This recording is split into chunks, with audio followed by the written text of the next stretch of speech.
afternoon and welcome to our session this afternoon on revisiting accessibility in higher education video services, 2 years on from the directive. My name is Sally Reynolds and I'm going to be your moderator for the session this afternoon. And we're expecting to have about 18 to 20 participants along with our speakers this afternoon. So hopefully we can have a really interactive and discursive session. So you're more than welcome to switch on your cameras. Please keep your mics off when you're not speaking. It's not the first time you've probably all joined a Zoom call, so you know how we do these things. And feel free to use the chat. Also in the chat, if you'd like to change your name, you can change your name to put your name and your institution. Sometimes that's nice so people can see who's joining us this afternoon. And feel free to say hello and let us know where you are. So we'll put up a screen just to show you our program for the afternoon. So Dovie's going to share a screen with us now, showing the program, so you'll see what we're going to do. Okay, so we're going to start with a presentation by Mike Wald. This is more or less the third time we've addressed this topic in this kind of format. So Mike has been with us all the way along. So he's going to kind of bring us up in more general terms of where we are around accessibility in higher education. And then we have 3 very interesting case stories, we think. Arnout is going to talk about University of Amsterdam, what they're doing. Bram is going to talk about the Erasmus School of Economics. And then Nicolette and Natalie will talk about Lund University in Sweden and explain what they're actually doing in terms of transcription and transcription services for students. And then we'll also have Thomas joining us from Amberscript. Amberscript is one of our sponsoring members, and he's going to give us a view on what's coming and what the situation is with regard to equipment and services going forward. And then, of course, we hope to have a discussion with everybody. But in between, we're a small group. So in between, if you'd like to ask a question or you have a point you want to make or whatever, I'll stop at the end of each of the presentations and you're more than welcome to do that. So please feel free to come back to us with your inputs. So before we start, we would like to have a quick Zoom poll because we'd like to have an idea of what you think. We're going to put up a poll and we're going to ask you, how would you rate the accessibility of video services in your institution at the moment? So you can either indicate whether you think they're outstanding accessibility, exceeds expectations, meets expectations, needs improvement, or unacceptable. We thought it would be interesting to just kind of do a quick poll, and maybe our presenters might indicate from their institution points as well, whether they think where they would rate their institution in terms of accessibility at the moment. So if nobody is saying outstanding or exceeding expectations, that's probably not to be surprising. Sadly, we have 1 unacceptable. And we have somewhere then meets expectations, needs improvement. So that kind of middly ground. So thank you. That gives us an idea of where we are in terms of the group here joining us this afternoon. So we'll stop that for the moment. And we will come back then to, we'll come back to a poll a bit later on, but we'd like to start off now with Mike. So it's my great pleasure to introduce you to Mike Wald. I don't think he's a stranger in this topic to anybody who's been following either the literature or work in this area for the last couple of years. Mike is from the University of Southampton in the UK. So Mike, over to you. Hi, everybody. Yes. We in the UK adopted the directive before Brexit hit us. So whether in the future we adopt future directives, we'll have to see. But we did adopt and monitored along with all the countries in Europe. Oh, there we are. But what's interesting is, and I don't know if you can get these figures from your countries, but they were honest. The government organization was very honest. At the beginning, they said that this is what we plan. We're going to do 2,056 simple automated tests using automated checking of websites, using an automated checker on the main pages of a website. We're going to do 113 further complete detailed manual full checks, and we're going to do checks on 72 mobile apps per year. But actually they reported at the end of last year in the report that they sent to the European Union as well and published on the government website in the UK. They were very honest. They said over 2 years, they actually only did 593 automated tests. So that's what, nearly a quarter of what was planned. They only did 19 detailed tests. So that's, much less. And they only managed to test 2 mobile apps. And I think, I don't think, to be honest, many other countries did any better. It'll be interesting to hear from you if you know. I think they underestimated how much time is involved in doing these tests and the expertise needed for those tests. They didn't really monitor in detail the following media accessibility issues: the accuracy of captions and transcripts. I think they checked if there were captions and transcripts for videos, but they didn't check the accuracy. The readability. I coined a term a long time ago called speech text, because many years ago we had a professor who was doing communication studies, and when he saw the transcript of his lecture, he wouldn't let it go out because he said it sounded like he was illiterate when they read it. We tried to explain to him, that is how you speak, and you don't speak in grammatical sentences, you repeat yourself, you have hesitations, and it's only actors can have a script and read it as if they're not reading a script. And the other problem with captions and transcripts are mathematical or scientific equations and formula, because how are they supposed to be presented? If people want them presented as formula in the transcript, they're not going to be. They're going to be how you speak the formula or the equations. And quite often they're going to come up with errors in those.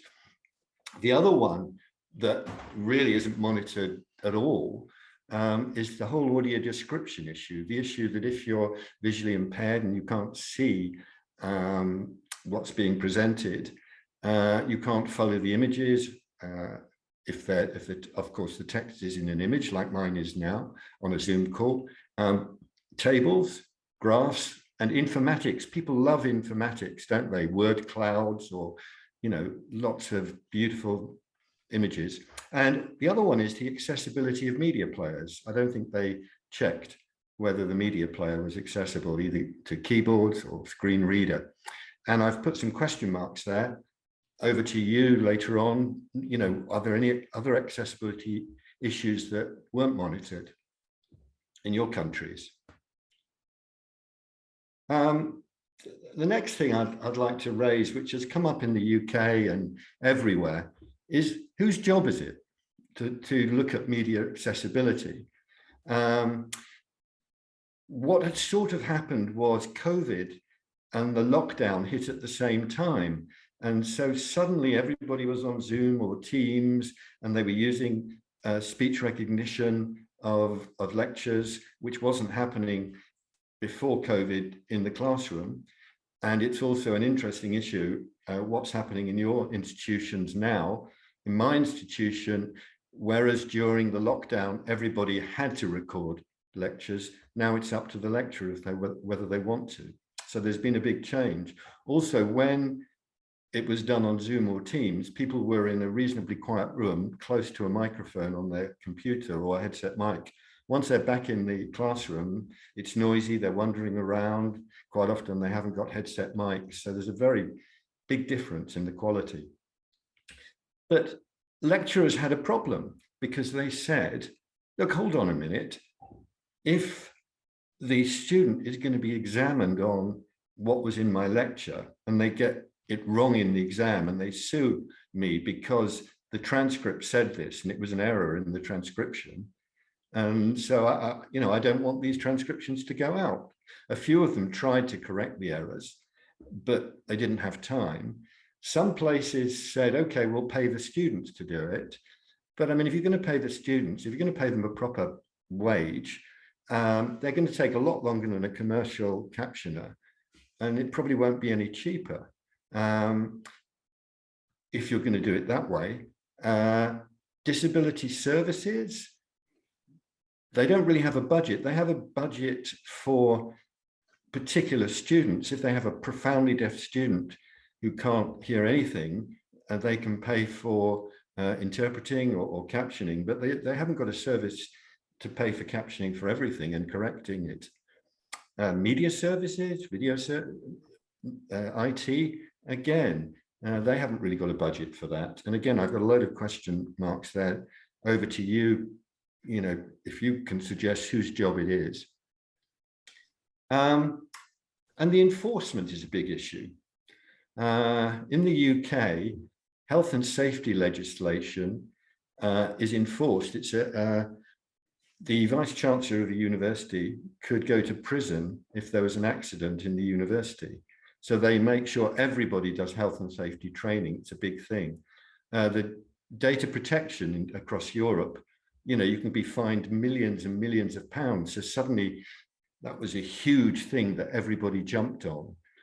But accessibility, I don't know about in your country, and in our country, people don't get fined. So legal, okay, it's a law. What are you going to do about it if somebody doesn't comply with the law?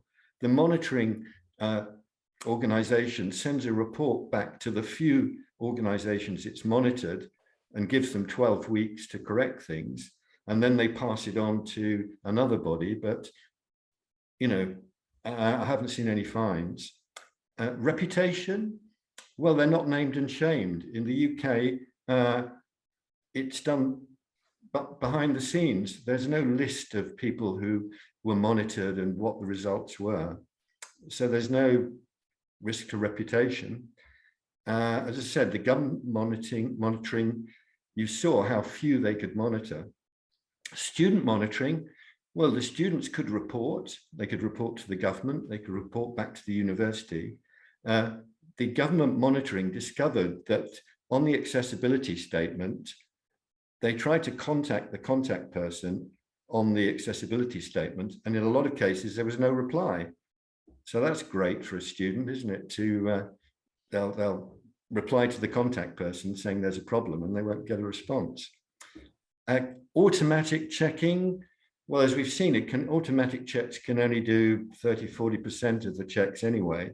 So there's a problem. And so again, a load of question marks. Over to you, to everybody, to come up with how you can enforce these things. I've talked about this sustainability. How can you afford to do this? I mean, it costs tens of millions of pounds to pay for captioning, audio description.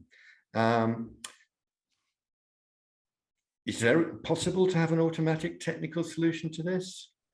I came up many years ago with a collaborative editing system that I've talked about and presented at Learning and Media before. And I've shown it to all the lecture capture companies, and none of them have adopted it.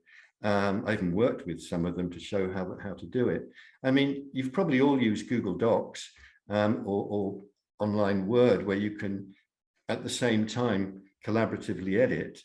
And so the idea is, if you see an error in the transcript or the captions as it comes up, it annoys you, so you can correct it there and then. And that would mean that students in the class could correct errors as they see them. And they're the best people to do the correction. It's their lecture, it's their subject, unlike professional captioners who won't necessarily have a degree in that subject. Yeah? And you could give them a small amount of credit points for that, for editing their own course videos. Or have you got suggestions? And I'll just end with talking about some accessibility enhancements that could be done. So one of the problems for visual impairment with audio description issues is if you get a video, how do you know if it's accessible? Now, the best way, the easiest way to make a video accessible for a visually impaired person is to narrate the information on the slides. So say what's on the slides. You don't have to read it off, but give the same information. But how can you know whether that's been done? So I've got MSc student projects at the moment where you can run a video, it will check the information on the slide, it will check the transcript, at the time the slide was shown, and it will do a comparison and come up with a percentage of how much of the slide information was actually narrated by the speaker. So that can be an automatic thing, and it would give you a rating and saying how accessible this would be to a visually impaired person. But I haven't seen anybody else do that. The other one is, if you're deaf or autistic, getting the information on captions and transcripts, you don't get the emotions. I mean, if somebody's being sarcastic or upset or angry, the information isn't there. And so again, I had some other MSc students working on emotion detection and then displaying the information either in color or some other form on the transcript to give some clues. I've done it before with faces. You know, you can take a video and take Brad Pitt's image and use a happy Brad Pitt and a sad Brad Pitt and stick his little face by what he's saying. So there are ways to do it. Automatic lecture summaries. Again, if you've got cognitive disabilities, it's a real problem. There's a lot of information there which you have to get. Note taking is difficult. So again, I've got other students working on doing automatic lecture summaries. And what's interesting with a summary is you can, if you're going to correct the speech recognition errors in a summary, there are a lot fewer words to correct. And we looked at summaries of corrected versions and summaries of with errors, and the summary still works. So that's one way of doing. And the other way to improve the speech recognition is using face reading, lip reading. And if the AI is reading your face, and as well as the speech recognition, the accuracy goes up. So all these things are possible if people were interested in putting effort and time and money into them. You know, as I say, I'm doing them as student projects, but actually trying to produce an actual working product will take some funding. And the question is, who's going to put that funding in? Okay, so thank you, if you have been, for listening and watching. We have, Mike, we have, I assure you, very definitely. We'll just close out your slides and so we can see everybody on the screen, so stop sharing. We can take a few minutes for any questions or points people would like to Mike. Mike, thank you very much for giving us the kind of current state of play and pointing to lots and lots of issues and problems. Anyone like to come in on Mike's presentation? A question you'd like to put, please feel free to switch on your mic and your camera if it's not already on. Just a call out. Okay. It's always difficult the first couple of rounds getting people to engage, particularly on Zoom. Anyway, Mike, what struck me is just that point you made at the beginning, just about the low monitoring, the low level of monitoring. We'd love to know in other countries, and that's your question. Is it being monitored? Do you know in Sweden or in the Netherlands or in Denmark? I'm just looking where people are joining us from, or in Italy or in Germany, indeed. Is this being monitored? Spain, are you monitoring it? Carlos, is there any sort of pressure on anybody to monitor what's happening with regard to universities and accessibility? Maybe if you prefer, not that I'm aware of, Carlos, I see. No, there's one question that came up in the from John. Oh, I see it now. Yeah, go on. Yeah. Which says, how do we moderate student groups collaborating together when editing the same transcript? I've done loads of different methods. I've tried methods where they don't see each other's corrections, and then we compare the corrections. And we give scores, and you can give scoring, and if they've got it right and they've had editing, you can try and automatically compare them. It's very inefficient. If you trust the student, and I think this is the difference, if you do it on collaboration online and you don't know who the people who are doing it, but if you know the students, you've got their names and they're your students in the class, they're not going to mess around because you know who they are. And therefore, we found that it was much better, you know, to trust them. Also, they could do it in groups, you know, they could do it in teams. You could have like a competition, you know, they could do, you know, 1 week a small group do it, another week, another one, and the others can check and say, look, you didn't do it very well. Look, I found other errors. So there are lots of ways to do it. I think if you don't trust them and you try and police it, then the whole thing becomes very difficult and very costly. And that's why I think it's an advantage. If it's the students in your class, you know their names, you know who they are, and it's much easier. It's just, I'm struck by the fact that in our online learning world where, everybody's half in, half out nowadays, post-corona online, everybody's desperately looking for ways to engage with students in principle, just from a pedagogical engagement point of view. How better than to do it this way? So you kind of kill two birds with one stone. Yeah. The issue, again, there's a difference. If you're profoundly deaf and you can't really hear a word, then you have to have absolute 100% correct. And I think people will fund that, but for everybody else, there are ways to do it. So the summary way was one way I suggested. If you can summarize a whole lecture down automatically and then correct the summary, that's another way. But there are different ways to do it. Yeah. Carlos, I see your hand is up. Yeah, I wanted to point. Well, yes, no monitoring here in Spain, so that's my first comment. But I wanted to comment on what Mike said. In my university, I tried heavily to find really deaf people and found none. So maybe it's, let's say, maybe it's this is our difficult words to say, but if you are deaf, you don't enroll the university because you don't expect anything there, at least in our current state of facts. So I think the use case of that is the people that has difficulties in hearing or difficulties in sight or difficulties, but not totally deaf or totally blind or totally whatever. And this is something I wasn't aware of. So I thought that our work should be for that. And for instance, in the case of automatic translations, I think transcripts, I think imperfect transcripts do help people with difficulties. That is not good for totally deaf or totally whatever, but that's not the use case I have found. Yeah. Mike, I guess you'd like to respond to that. Yeah. No, I think my point was, in the UK, if you're profoundly deaf, there is funding for a human person to do it.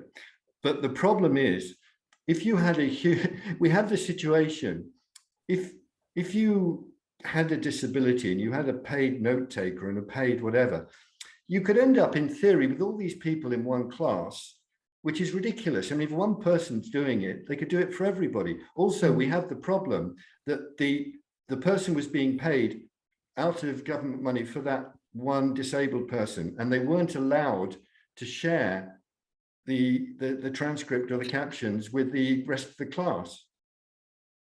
Yeah. Well, so I tried, just as a finish, I tried to run a study in my university, and I got the funding to do it, but they would only do it for the disabled students. And I said, well, the whole point is it's the other students who are going to correct the transcript. If you're not going to give them the captions and the transcript, I can't run the study. But they said, no, we're not funded for everybody, So, yeah.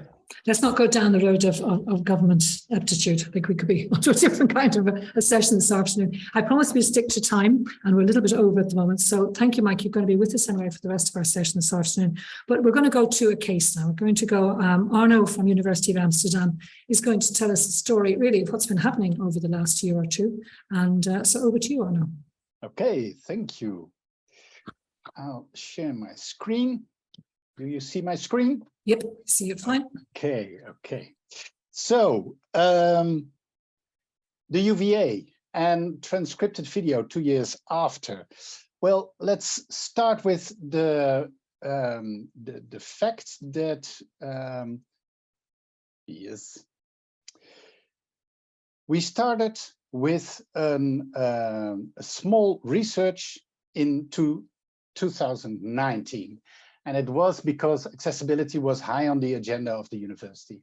And we did a small research, and the results of the research was, as you would expect, 3 scenarios: 1 first-class closed captioning, the second scenario, second-class closed captioning with additional work for the university, and the scenario 3 was a budget solution. And as you can imagine, the first scenario was very expensive. The second scenario was second best, but needed work from the teachers or the students, as Mike was explaining earlier. So the question was, can we organize it? And the third scenario was a budget scenario, just basic machine-based captioning. Then in 2020, we started with our new video platform, Kaltura. And I'm not here to promote Kaltura to you, but there was one nice thing with Kaltura, and it offered the possibility of automated transcription. So because there was no real fast action based on our small research, we ended up in enabling the transcriptions within Kaltura. And in 2020, we had 55,000 videos on the platform, of which more than 1,000 videos were transcripted. And the way it works is, if you upload a video, you can ask for a transcription, and then it is automatically added to the transcription when it's done. A small detail in this is that we did some extra effort because we added 2 machines.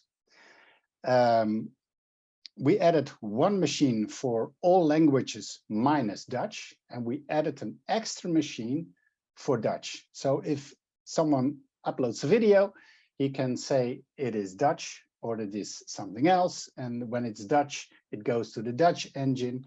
And when it's something else, it goes to the other engine. And the Dutch engine does better. We did a small test on that, does better on Dutch. So we did what we could. But now, 2 years later, it is very interesting to see what has happened. Okay, we see a severe growth of our videos at the platform. And we also see a growth of the number of videos with captions. And we see that they both grow sort of with 25%. But when we look to that growth in detail, you get different numbers. This is the growth from February 21 to July 22 of the number of entries. So that's the numbers of videos on our platform. And this is the growth of the percentage of videos added with transcription. And we see that only 1.8% of the videos is transcripted. And that is something we already saw in 2020, and it stays sort of less the same. And that is not something I expected. And if you look at the last period, you see that the number of entries is increasing, but the number of videos with added transcript is staying the same. So it seems like the willingness of adding transcriptions is decreasing, sort of, just basing on the numbers we get from our statistics. Okay, so good question, Mike posed. Who is responsible for the transcriptions? Well, at the UVA, we're sort of connected to the Kaltura system. And in Kaltura system, there's only one owner of a video, and that's the person that uploads the video. You upload a video to your account, and you are the only one who can generate a transcription. And it looks like this at the UVA. So when you upload a video and then when it's on the system, you can order captions, and you choose the machine, and you choose the service, the language, and then it's generated. And it's not accessible for anyone else unless you publish the video. So that means that working on correcting transcriptions is already quite hard because the system does not allow anyone else close to the transcriptions unless you publish them.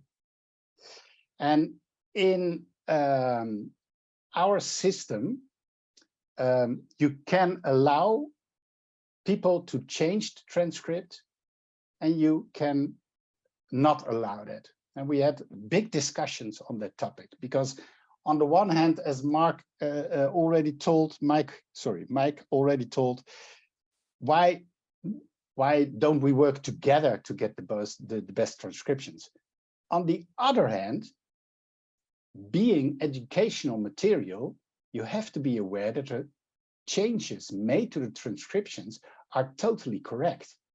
Because if someone makes a mistake, and as Mike already told, and after that there is an exam and people are basing their answers on the video, and afterwards the transcription is not right, you got quite a big of a problem. So that's why we decided the owner is responsible. So, jumping to conclusions, and the fun thing is they're almost the same as the conclusions of Mike, and I didn't know that in advance. Our experience points out that personal commitment is essential. If somebody makes it his or her responsibility to work on accessibility, to work on good transcription, then there's a lot possible. If that does not happen, well, the situation stays as it is. Second, legislation helps, but penalties are low. And that is, as Mike already told us about England, in Holland we had sort of the big privacy issues, data protection, which were running sort of at the same time as the accessibility rules. And when I talked to colleagues about that and said, well, there's a lot of movement on the privacy issues, and there's not that much movement on the accessibility. And he simply said, well, if we don't move on the data protection and privacy, we got an enormous penalties. And with accessibility, that is not. And well, maybe it would help if the penalties would get higher, that you make people more aware that it's a very important subject. And finally, and that's something I'm personally very convinced about, technological progression is vital. In future time, I suppose, and I'm nearly convinced, but later let's talk what Amberscript has to say about that, that within the future, we will achieve a transcription that is so close to the original that a lot of problems will be solved. But and I think when we make that step, that legislation and personal commitment become less important, and that the whole education will profit of that situation. So that was my story about the situation at the UVA. Thank you so much, Arno. Very interesting, and it's great also to see the numbers, although I must admit that's a very depressing slide when you see just stopping over the last year. Yeah. I wonder, does anybody... Yeah, it was just for this meeting that we pulled out the statistics. I said to my colleague, can you pull out the statistics? I did not know what to expect, but then I put them in a graph and I said, what? Yeah, well, that's what it is. I mean... It's stagnant, in other words. Now. Yeah, absolutely. Anyone got any questions, anything they'd like to put to Arno? Thank you so much, and thank you for the very frank presentation as well too. It's great to hear exactly how it is with you in Amsterdam. Anybody switch on your mic if you'd like to put up your hand, Okay, we'll Yeah, say, maybe one question, Arnout. You mentioned that the owner of the video has to actively go there and activate captions. Why don't you turn it around into a default yes, so that all videos have captions unless you deactivate them? Just out of curiosity. That's a good question. Yeah, I don't know if the platform offers that possibility. It's something I don't know, but it's really worth looking into. It could be, yeah. well, we do have John connected in an airport in Reykjavik at the moment.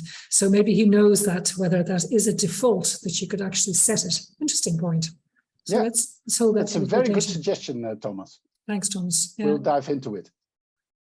Okay, anything else from anybody else before we move on to different part of the Netherlands? Oh, I see. Sorry, Lotte, you have your hand up. Shout. Just a comment. At least in Sweden, the main reason for not switching it on is that it uses services that are not compliant with GDPR. Data moves to outside of the EU if you use Zoom, at least the captioning in Zoom. So that's why we are not allowed to use it. So that's Okay. one reason. So it depends on the platform that you're using then in terms of a new institutional policy with regard to privacy. So for example, this meeting, the subtitles that are on here are using servers outside of the EU. Just so you know, sorry.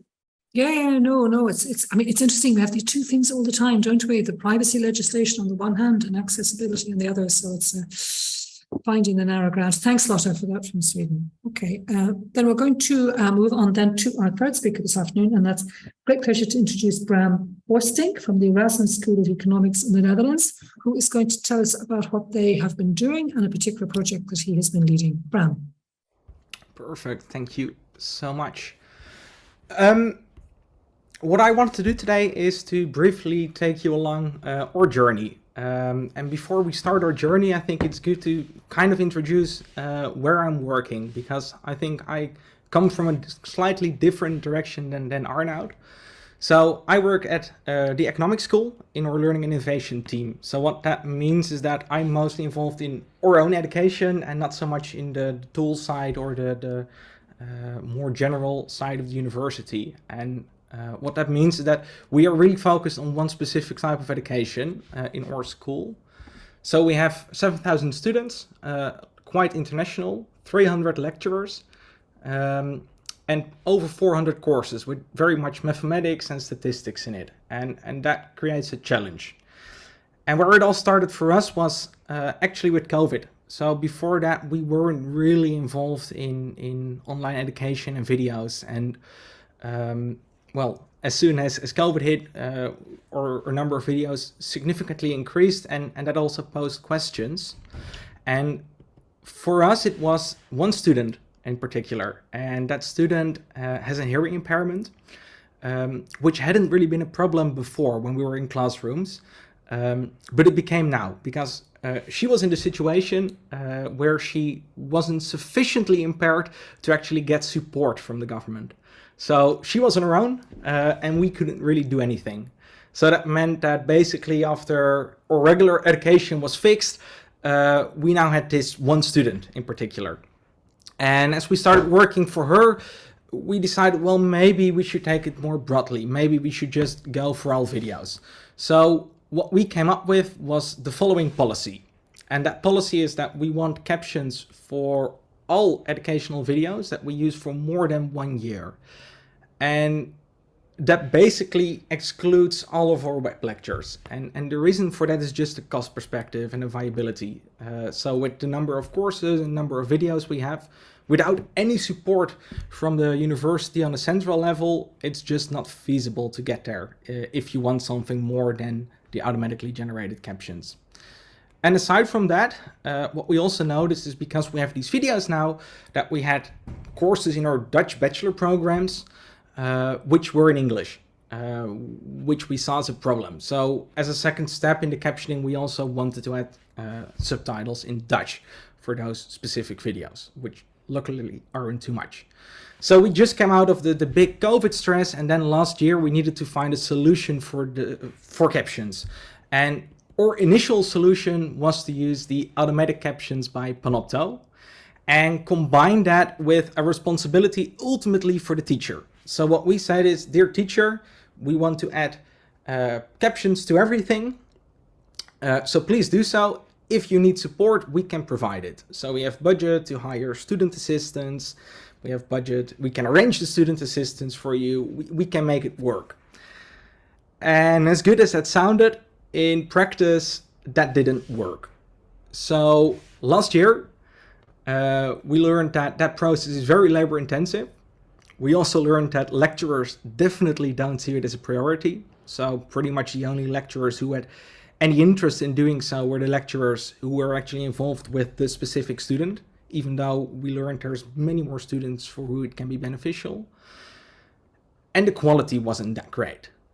So the result was that over a broadly 6-month period, we only added captions to 5 of our over 400 courses. So definitely not the result we were looking for. And in particular, I think that the main obstacle was teachers are too busy to correct the captions. And we are already very reliant on student assistants. So we have about as much student assistants as lecturers. So finding more for work that's not very much fun was going to be a challenge. So we went back to the drawing board and we needed to find new solutions. And that's how we ended up with our solution 2.0. Which I've split up in 2 phases. So currently we're doing phase 1, which is basically ignoring perfection. So at this point, we actually need to move. So if we always aim for this perfect caption, especially with the mathematics and statistics, in reality, it's just not going to work and not going to happen anytime soon. And something is better than nothing, in my opinion. So what we started doing was working with manual caption services. So, and there we made some distinctions depending on the material. So if we have a course where we have a hearing impaired student, then we send our videos to Amberscript.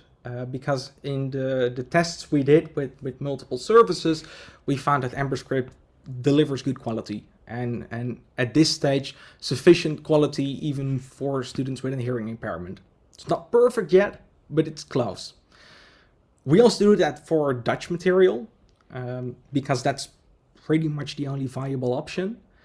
And then for our English videos, we use the Panopto caption service, which is mostly a budgetary decision.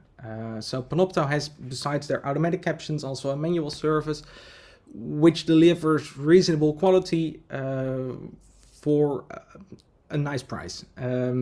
So that's mostly the majority of our material, and to keep it somewhat nice for our budget, that's the decision we took.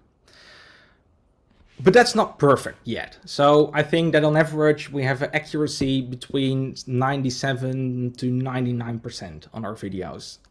Especially with our many international teachers, we have a lot of accents involved, and it's just not perfect. So we have liftoff. We've been doing this for about a month now. So we have added 17 courses to our captioned courses list, which is equal to over 4,000 minutes of video.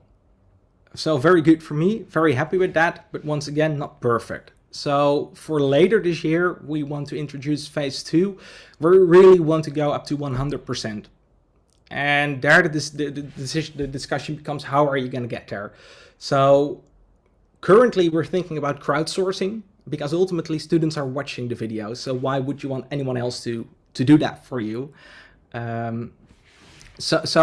But the problem there is mostly, how do you do it? So Panopto doesn't allow that. There is not really a convenient way of doing it. So ultimately that still requires a lot of work from either teachers or student assistants. So alternatives would be actually to hire some students from a course to do it, which I think still is a quite elegant method of getting there, just paying them while they're taking the course to edit the captions.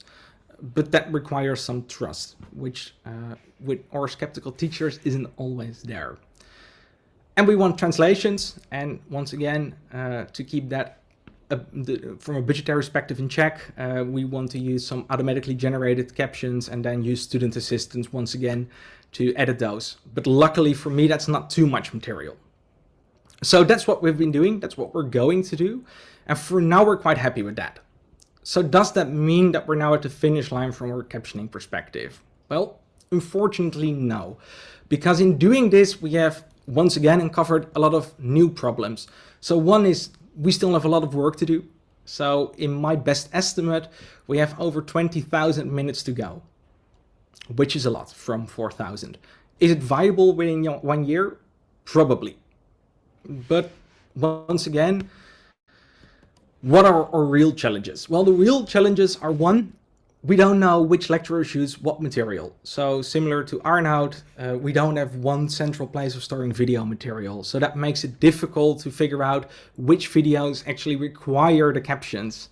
And that raises a big policy question. So how do you deal with all that video material that we've built, and how long do you want to keep it over time? Additionally, how are you gonna have access to it? So once again, we also had a problem that the teachers store most of the video material in their folder, which means that I can't go in to send videos to our captioning services. So I need to ask them to give me permission to do it, and that takes a lot of time from both my side, but also for the teacher. So how can we make that process more efficient? And finally, what do you do when teachers are skeptical? So I have quite many of those. It are academics after all, and how do you deal with that? So who ultimately decides? Is it education management? Is it teachers? Especially if you're at the point where the captions aren't 100% perfect. And up to who is the decision to actually make the choice? And then finally, there's one final question I want to leave you with, and that's how do we move forward from here? So one big question we have for the future is how do we make captioning sustainable? So right now we finance this big project from funds we got from the government for the consequences of COVID, but how do we do this in the future, and how do we keep it sustainable? But also, how do we deal with other disabilities? So for instance, 3 weeks ago, a new student started who is fully blind, and how do we deal with those challenges in the future? That's questions for the future. We're not there, but I think we're making good steps in the right direction. And Thanks, that's what I Bram. wanted to share. Thank you very much. Very interesting story to tell. Mike, he says, interesting to see, Bram, how many errors in automated translation from automated transcript with errors. Of course, that's a kind of a scary thought, really, isn't it, when you're going from one system to the other? Yeah. Yeah, Want to comment on that? I think that actually it works surprisingly well. That doesn't mean it's good. It works surprisingly well. And better than awful is what you're saying, is it? yeah, and Yeah. I think that DeepL actually offers quite interesting opportunities. Specifically, it's not perfect, but I think that at this point we've moved more in the direction of it can support people. So maybe it's not 100% there yet, but as long as we communicate it clearly to students, it's better than nothing. And from there we can move to improve. So sometimes it's just better to move instead of stay where you are and the status quo. Yeah, good point indeed, as you made at the beginning. Anybody else want to come in on specifically on any points Bram made? Just for a point of clarification, because it may be just something that I'm not aware of, in terms of your measurement of quality, when you're talking about percentages there, 97 to 99%, is that an objective measurement, or is that objective measurement? Yes. So what we did for that measurement is literally we took some of the video material, we went in and made sure that we had a 100% correct transcript, and then made the comparison. Okay. Okay, thank you. It's just interesting to hear those kind of figures being shared. Yeah, Arno, did you want to say something? Yeah. Well, we thought about something, and I was wondering if you were, that had passed your mind also. At the UVA, we thought, well, why don't we start with transcripting the material for the people who really need it? So you pick out the people who really need it, you serve them, and after that, you serve the whole community. But at the UVA, that was almost impossible because of privacy to get in contact with the people with hearing problems, seeing problems. So it was impossible, and that is such a pity. And I was wondering if you considered the same thing. We definitely did. And it's kind of how we started. So the way we started was actually that we had our study advisors who came with questions like, we have student X in course Y, how can we make this more accessible for the student? And that's how we got started. So the 5 courses we did last year with our automatic captions and student assistants, that was in that kind of situation. The problem I've noticed there is that typically we were working too much ad hoc. So we wouldn't have good planning and we wouldn't start soon enough. So especially if you do it in-house, it takes much too long to actually have it in time for the specific student. But ultimately, in the long run, I think it's a quite reasonable strategy. But then you do need to know which courses you are dealing with in time.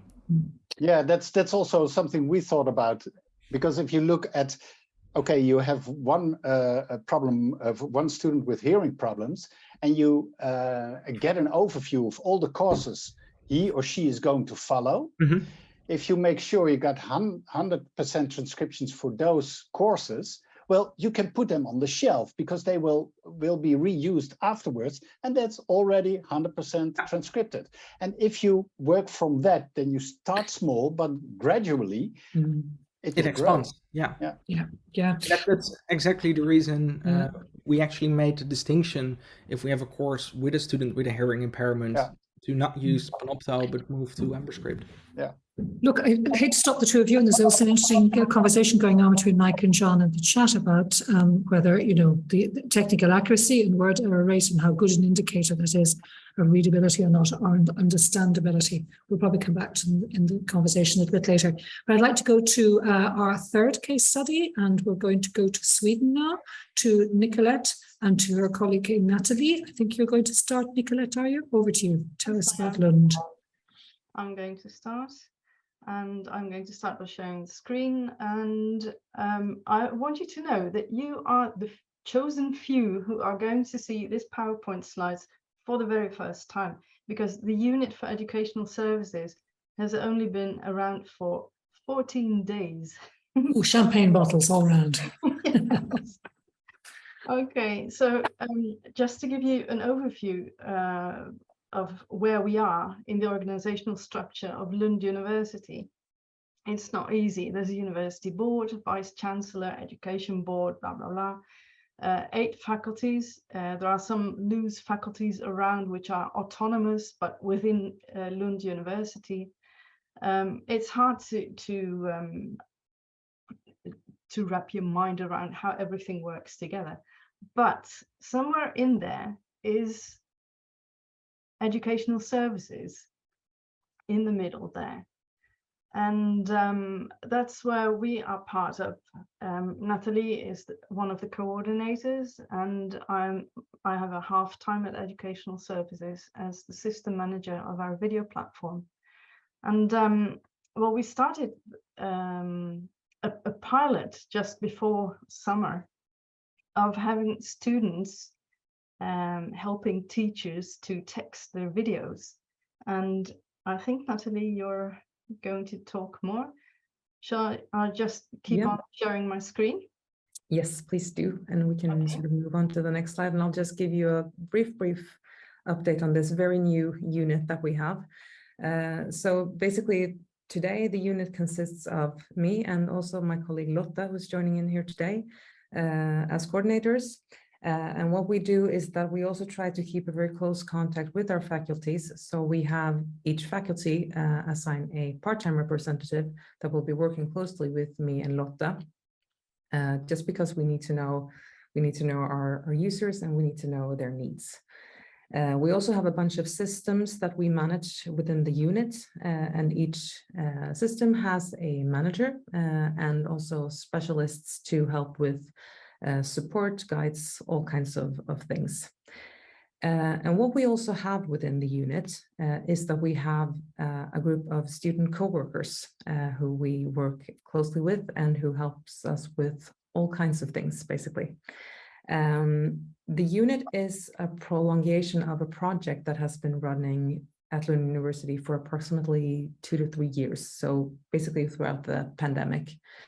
And we have today 15 student co-workers working on an hourly basis, and they help us with support with all of the systems that we have within the unit. And as Nicolette said, we also have a pilot where we are intending to use our student co-workers into helping our teaching staff at Lund University with texting of videos. So what we have is that we have the platform Canvas that we use for our online, as our online learning platform. And we also have Studio, which is our video tool. I don't know if you want to mention anything else about Studio, Nicolette, before I continue. Yes, Studio is fully integrated in Canvas, and they had an automatic transcription function that was working quite well even for Swedish. So we went with that, and they also, comparing to what both Bram and Arnout have said before, the default for us is also the captions are turned off. We cannot change that. We've talked with the people at Instructure, but it's not going to change. And also there's a rule for videos that are up on the platform for 2 weeks or longer, they have to be captioned. So that's the situation for Sweden. Yeah. Maybe we should move on to the next slide. So basically what we're aiming to do during this fall, we did a brief test during the spring with having our students do tests of these transcripts, is that we're aiming to provide this as an offer to the teachers at Lund University, that they can have help in making their videos accessible. So Studio makes a transcription, an automated transcription, and our student co-workers can then review that transcription, make it as accurate as possible, which is the part that our teachers say, we don't have the time to do this. We don't have the energy. It's just not possible. And then sorry, Natalie, yeah. It's caption, automatic captioning. Yeah, automatic captioning. Yeah. Sorry. And then handing the videos back to our teachers so that they can use them in their education. And since this is a pilot, we have no idea how many teachers are gonna be interested in this help. So yeah, this is going to be very interesting. And what you see on the screen right now is a form, which unfortunately we still only have it in Swedish, so I will try to just basically go over it with you. But this is a form where the teacher can ask for our help, ask for our services and saying, I need help in texting this video that I want to use in my education. And they give us some brief information on what it is.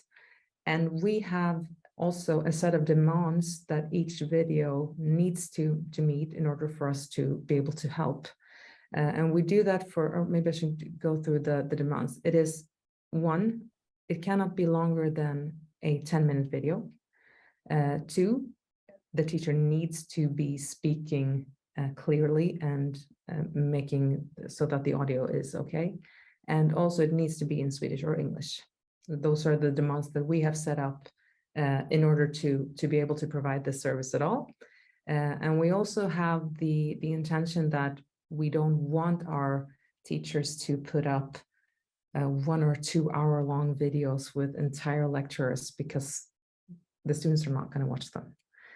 So we're hoping to get our teachers to getting into short, basic videos instead.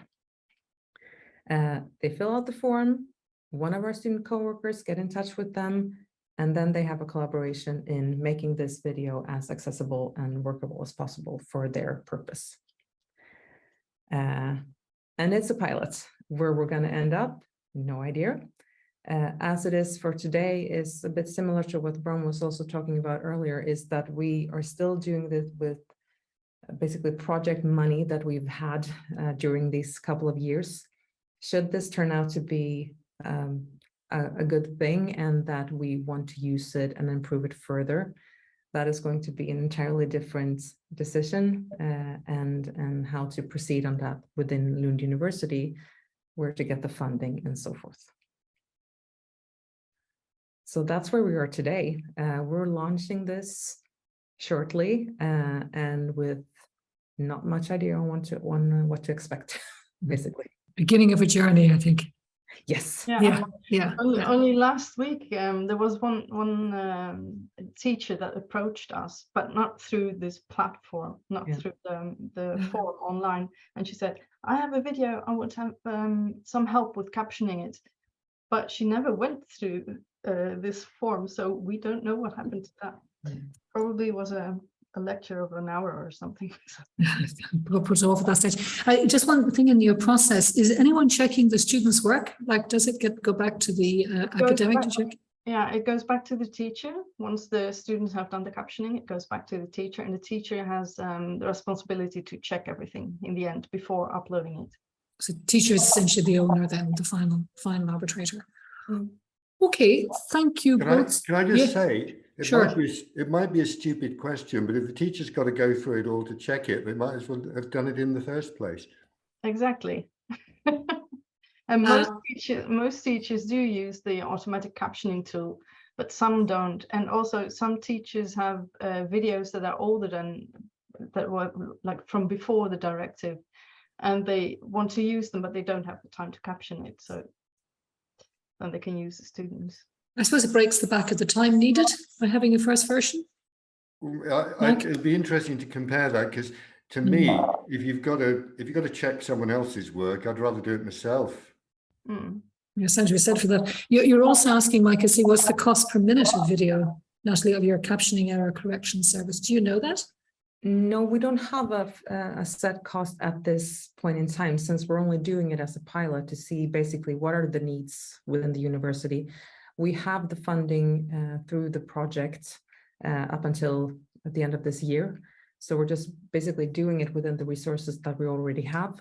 Should there be thousands of videos coming in, we're basically just going to say, sorry, we're not going to be able to do this. So no, we don't have a fixed set of a cost per minute just yet.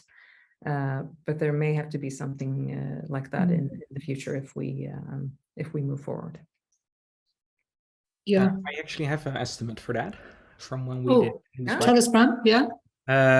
We arrived somewhere between 2 to 250 euros per minute when we hired student assistants. 2 to 250 euros per minute. Yeah. And is that, does it matter what language, whether it's English or Dutch? No, not on average, no. No. Okay, so we can use that as a kind of an indicator from you. Yeah. Okay. Any other comparable figures? Mike, do you have comparable figures? Yeah, generally we found it takes, it depends on the quality, but it was around 3 to 4 hours for every hour of video. And you can then work out what your payment rate is from that per hour. Yeah, depending on what your students are paid.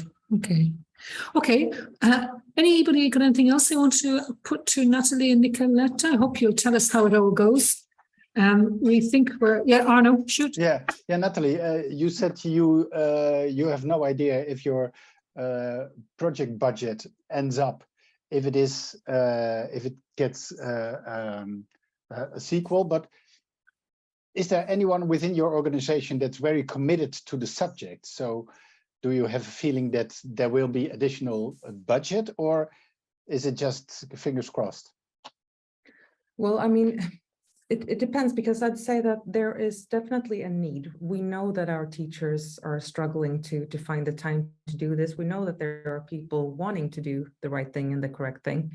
And if this is a good thing that works out, it's, in my opinion, Nicolette and Lotte, you have to say if I'm on the wrong track here, but I'd say it's a fairly cheap way of helping our teachers. So if it works out, if we find that we're in a reasonable number of videos and a reasonable number of students, I have hopes that we can continue. But ultimately, of course, with the time being, Sweden having a new government and lots of other things, who knows? And I suppose the legislation and how it's being monitored will also, from a national point of view, will also have an influence as well too. Okay, I think we will move on then, if that's okay. I do want to make a quick add though. We will. Varia has got a hand up. Oh, sorry, I didn't see that. Varia, shoot. Yeah. I just ask a quick question. Natalie and Nicolette, it sounds from you that there is actually an established practice of using all automated captions by the teachers at your institutions. Because yeah, I am from Denmark, from Copenhagen Business School. So we are just across the water from you. But I wouldn't say that the majority of our teachers are using automated captions. So could you please maybe comment on how well prevalent that practice is? Yes, I can say something. It's because we swapped. We had Kaltura before, and we changed to Studio. And what shall I say? Making the change work for teachers, we saw that many workshops were needed. So we made a guide or a self-study course in Canvas for the teachers. This is how you use our video platform. This is where to do the recording, and this is how you caption your video before uploading it to Canvas. So it's all, I hope, integrated in their way of Part of working. the process. Video, yes. And did you make a specific push out of that messaging about the use of automated captions?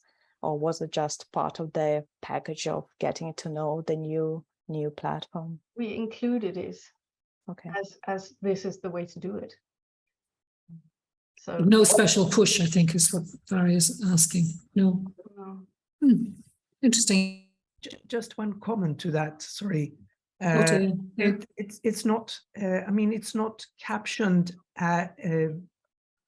automatically. You have to push a set of buttons to get the captions done after the video is finished.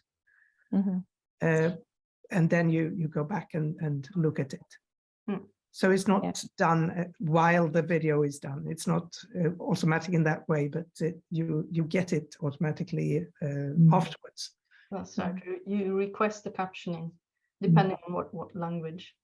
Okay. Yeah, I mean, that also brings up this issue, unlike the live captioning that's happening now. In a way, students would probably prefer not to get involved in the first version and wait till the captions come out and then watch it, because if it's only captioned after it's finished, then they'd have to watch it twice, you know. So there is this argument of, you know, I developed a live captioning system many years ago that you could correct as it came up, and you could do the corrections live, and many people could do it. And to be honest, you know, if you don't do that, then I can't see why students would watch it twice. They'd say, okay, I'll wait till the version comes out with the captions and I'll watch that. Thanks, Mike. Okay. Thanks, Varia, and thanks, of course, Natalie and Nicolette. Thank you for being with us. We're going to then slightly change the presentation to a supplier, and so I'm really happy to introduce you to, I think most people know Thomas anyway.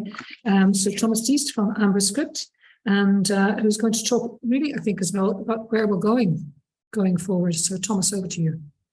Indeed, thank you. And super interesting to hear about the different approaches at different universities. In this presentation, I want to give you a very brief update, not only about the accessibility, which is more like the stick, like you should do this because it's a law, but also about like the carrot. So why does it actually have added values to add captions? I also want to talk a little bit about maybe promising developments in speech recognition. So just briefly about Amberscript, we are a company located in Amsterdam, fully dedicated to creating captions for video and transcripts for audio. And we do that with a combination of AI and humans. So we develop in-house our speech recognition algorithms, which are used which can be used in our editors, can be used in video management systems like Kaltura. And we have a very large platform by now with more than 850 freelancers that can correct transcriptions and captions. So thereby we also deliver human captions. But let's go into the topic. So accessibility is always closely discussed with the legislation, but I think yeah, what Mike also mentioned, you know, like the legislation isn't that closely monitored, and I think there's actually many good reasons why to still go into captioning, even if you not only think about penalty that you might get. So I recently found a very interesting study conducted by the University of Wisconsin, which basically says this researcher collected more than 100 empirical studies that all document that captioning a video improves comprehension, attention, and memory of the video significantly. And thereby, the study basically says that captions benefit everyone who watch video. Doesn't matter if it's young children or very, very old adults. And I think then only as a side note, he mentions captions are particularly, of course, beneficial to persons that are non-native language, that are either young or adults that are learning to read or that have a disability. So I think in the whole number of reasons why captions are very beneficial to learning, accessibility is one of them, and definitely not the only one. But thinking about accessibility in the European Union, it's also always good to go back to the reason behind a legislation. Back then, Günther Oettinger basically said, you know, we implement this not to make people pay for it or not to make things complicated, right? But we do it because it's not acceptable that millions of European citizens are excluded from digital society. Just a quick recap and a quick statement that accessibility is also not a one-day topic, but it's actually something that is here to stay. European Accessibility Act, which is basically a new legislation coming up, which was voted for in the European Parliament in June, so a couple of months ago only, was actually put into force and is now being translated into local legislation, so that from mid-2025 onwards, this whole legislation doesn't only apply to the public sector, but it also will apply to a large amount of the private sector. So accessibility is definitely a topic that's gonna stay around. So it's very good to still think about how to solve this, not only today, but also maybe in the next 10 years. Let's come to more practical topics, right? How to get started and how to actually achieve this, because I also understand from a lot of organizations, this is a gigantic challenge, right? Like it costs money, it costs organization and coordination of students, and it also requires use of technology to actually solve this problem. And I think we all agree that captions are an easy way to improve education, but how to get started. And the only thing that I definitely can mention here, that AI, automatic speech recognition for once, but also automatic synchronization, so that you can create captions more easily, are getting better and better. So sharing some insights from within Amberscript, typically if you don't have any technical means and you have to create captions on a human grade for a 10-minute video, it typically takes you factor 8 or 9. So sometimes 80 to 90 minutes to really create this from scratch. If you use an editor or like a tool that uses automatic transcription and uses automatic synchronization, then you can actually automate large parts of this work, right? So you can bring the time spent down to a factor of 1.5 to 2, which is making all the sense in the world. So AI is really getting better and better, and also modules like automatic synchronization really can help. Maybe a little bit about the developments in this technology. So under the hood of all the ASR, by the way, stands for automatic speech recognition, vendors, there's a big change happening. So almost all the big companies are changing from a Kaldi framework, which is like the older framework that has really made it possible that speech recognition breaks into a really useful technology. The switch is happening right now to something that is called end-to-end speech recognition technology. Without going into too many details, there's three major benefits to this technology change, which is, first of all, it's more accurate. Second of all, it has a feature called custom dictionary, so that every time you hand in a video, you can hand in certain specific keywords that you want to be recognized, like speaker names or academic terms. And third of all, and that's very exciting, it also offers language identification. So if you're working at a university and you don't know which language your videos are in, the language identification module can actually decide whether a video is English or Swedish or Dutch or whatever other language. So that's very exciting for processing large amounts of video.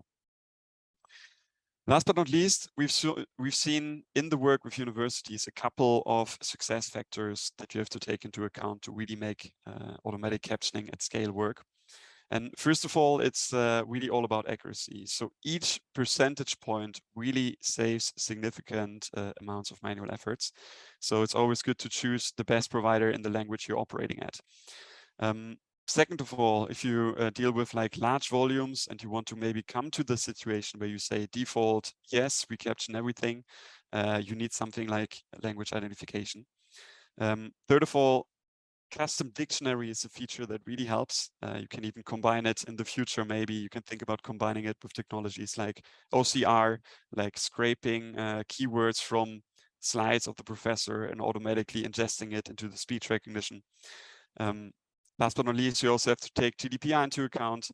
Ideally, you also want to see an app option to upgrade to human captions where it counts, for example, for lectures where deaf students attend. And almost the most important one that I see is you need to have an ability to integrate this into an existing workflow. So ideally, you want to have any solution implemented in a workflow that already exists, so that you don't need to explain teachers that there's a tool number 16 that they have to log into, because that leads to workflow errors. So in conclusion, what I've seen so far is that automatic captions offer a really promising potential to automate the process to a certain degree. They're really cost efficient, they're fast, they're scalable, they're cheap. But for those videos where accuracy really matters, so for videos where, for example, deaf students are participating, I think automatic captions, unfortunately, are still not the option yet. In these cases, really human captions are required, and that fully regardless of who is doing and creating the human captions. If that's a student in-house or the professor or an external agency, doesn't matter. But we have to be really aware that automatic captions are not good enough yet to deliver the same kind of content that a human could. So to conclude, I think there's a lot of obstacles. I think Mike mentioned a lot of them. There's organizational obstacles, why not to caption videos.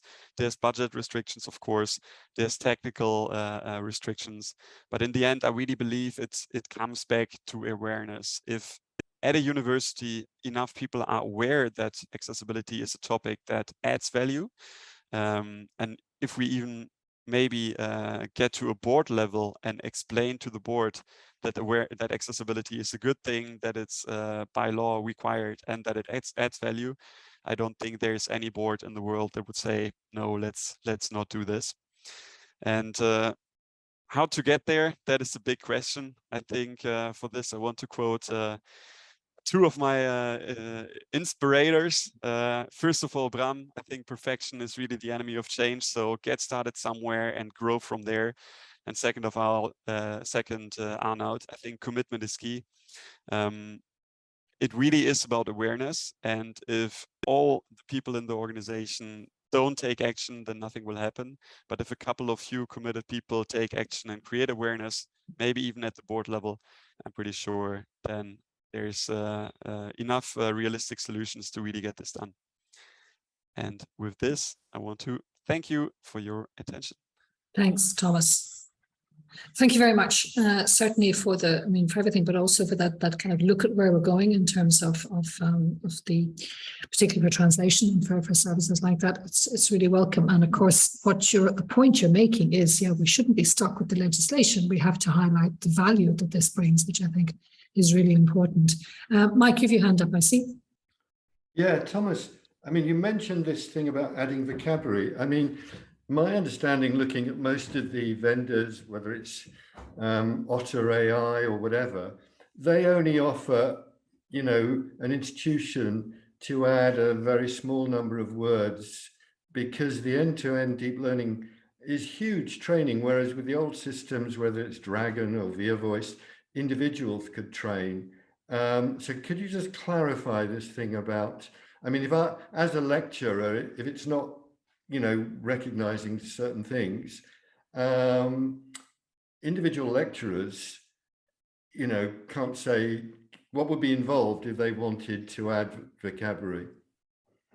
Yeah. So the reason why the speech recognition doesn't recognize certain words is a lot of times because it's not in the lexicon of the speech recognition. So in German, for example, you have a lot of very long compound words. So you can combine 4 nouns and make it 1 noun. And by adding this to the end-to-end speech recognition, you essentially say this is a word that exists, so that the speech recognition can match the phonemes to this word, the graphemes basically. And all of a sudden you add an option for the speech recognition to recognize a new word. And with end-to-end, we are at a stage now where we can add a custom dictionary per video. So you don't need to train it for one speaker, but every time you upload a video, you can submit a list of, I think it's limited to 1,000 words. And the probability that these will be recognized will be way higher. Right, but how does that, in terms of the service, is it a cost per word added, or how do you charge for that service? Oh, we actually, for us, we actually don't charge. It's the feature we roll out to all of our customers. And if you go to Amberscript now, you upload a video, you can add your own glossary. Okay. And then we charge for the processing of the minutes, of course, but not for the custom dictionary as such. So it can be, 1,000 words would be a significant value to, I presume, like any lecturer. That would almost cover probably what their needs might be. Perhaps I'm being naive. Yeah. If it works, okay. If it works well. We don't tend to have, the Black Forest steam damper, whatever like that one was, where you just have this, you keep adding words and you make a new word. In English, it doesn't tend to happen that way. But it's interesting. Thanks. Interesting. Yeah. Any other specific points anyone wants to raise with Thomas before we get kind of everybody back into the room again for kind of a wrap? No hands up, no. Thomas, thank you very much. And thanks to everybody as well. We're just going to take, we're not going to probably go on till 4 o'clock, but we would like to take a few minutes just to maybe see if there's a couple of general points that people would like to make. Any comments, any thoughts, having listened to this kind of overview cases and then the view from the service provider. I must admit, I'm struck by something that John mentioned in the chat, which he said that, okay, we've had a couple of bad years where everyone's been coping with Corona and it's been really, really difficult. And we've got other things to worry about now, but maybe we're over the worst. And maybe this year going forward, going into this academic year here in Europe, there's more chance for accessibility to be taken more seriously. I'm just curious, particularly those of you coming from universities, do you sense that? Do you think that things are getting better? Are there more opportunities for introducing options like this for students, regardless of disability or not? Is anyone who'd like to pick up on that? Arno, do you feel there's any more optimism with you in Amsterdam these days? No, not really. I don't see any change after Corona on the subject.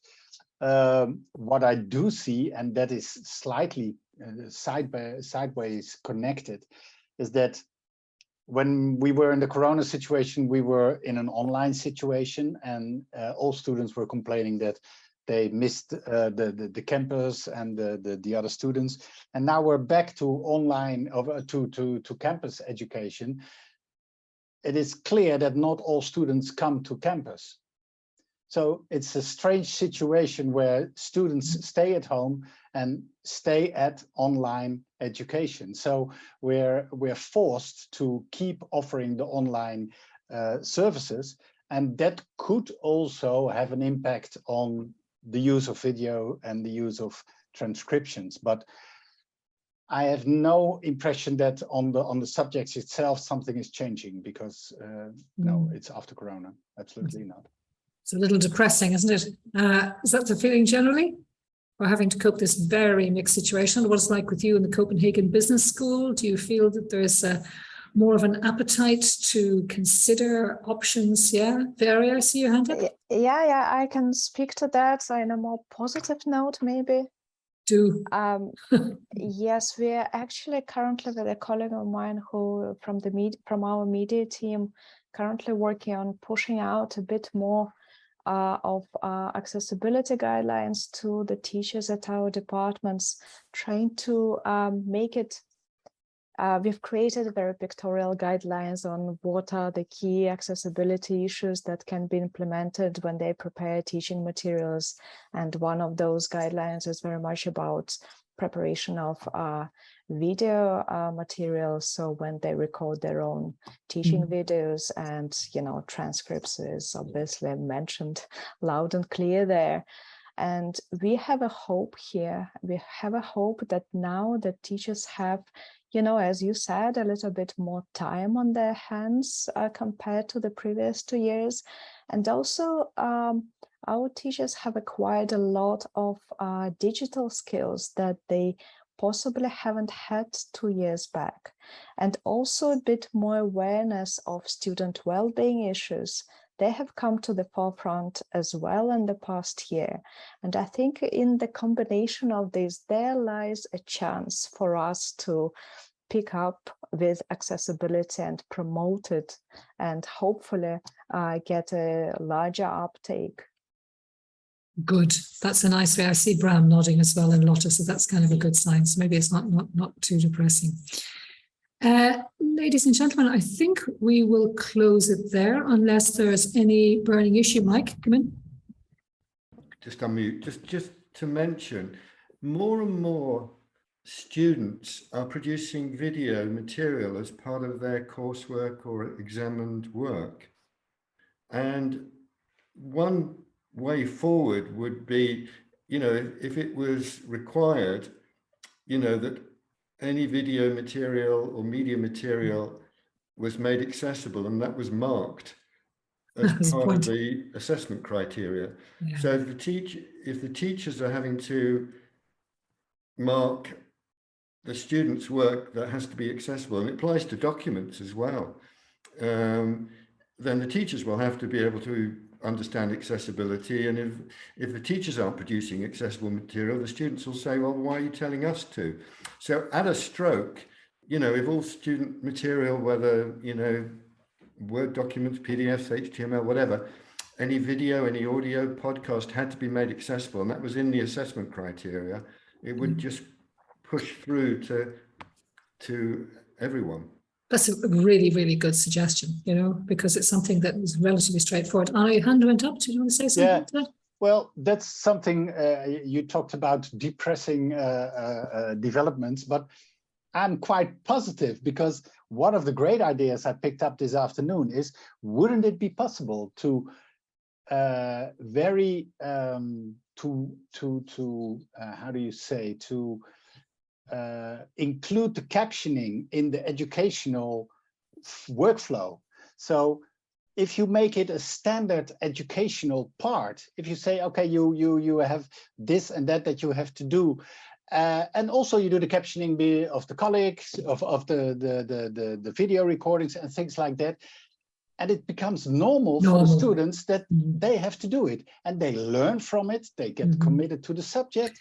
Maybe that's a more positive way of looking at it, and maybe it will move more easily that way. I'm not sure, but Well, it's a little bit like the argument that's been going on for a long time around copyright, and also probably now increasingly around privacy, is the documentation that students produce has to conform to copyright standards and also now to privacy requirements. So in a way, it could be also part of that process, which is a really interesting thought. Thanks, Mike. Great suggestion as always. Thanks, Arno. I see our numbers have dropped, so I think we're probably, people have kind of, get a bit tired after this amount of time online. Look, I'd really, really like to thank you. Thanks very much to our speakers and everybody who joined us today. It was a really interesting session. I do have to remind you about a couple of things coming up, and when Chloe or Dobby will put up my slide, which will just give you a reminder of things that are coming along in the future. Yeah, first of all, we have a session on the 13th of October about how Centres for Teaching and Learning can involve students and staff in staff training and classroom support. So it's a little bit related to this. It's going to feature very much the work or the system that is in operation at the University of Manchester and with several other of our members in different parts of Europe as well. 17th of November, we're going to be talking about developing XOR applications, and that discussion relationship that does or doesn't exist between the researcher and the developer. And then in December, we're going to focus on Transaction, which is a project that we're leading here, or not leading, one of the partners here, Media Learning Association, about sharing knowledge and resources on media-supported learning. So there's more about all of those on our website. But I also want to tell you that our conference is taking place face-to-face, 7th and 8th of June in Leuven. Looking forward to it. We're just going to announce the everything about it in the next couple of days, but there'll definitely be a session on this topic, on what works and what doesn't work, maybe on increasing from 97 to 100% on all the different things we've talked about today. So we'll definitely have a session on that topic during our conference in June, and look forward to coming back to it. Other than that, thanks a million. Thanks, as always, to Dobby, who does a great job in keeping us on time and moving along nicely. And if you want more information about us, that's our website. And of course, our newsletter that goes out every month. We'd love to get articles from you, news, information. And those of you that are members, we also have our members mail list at the moment. So please feel free to use that for communicating.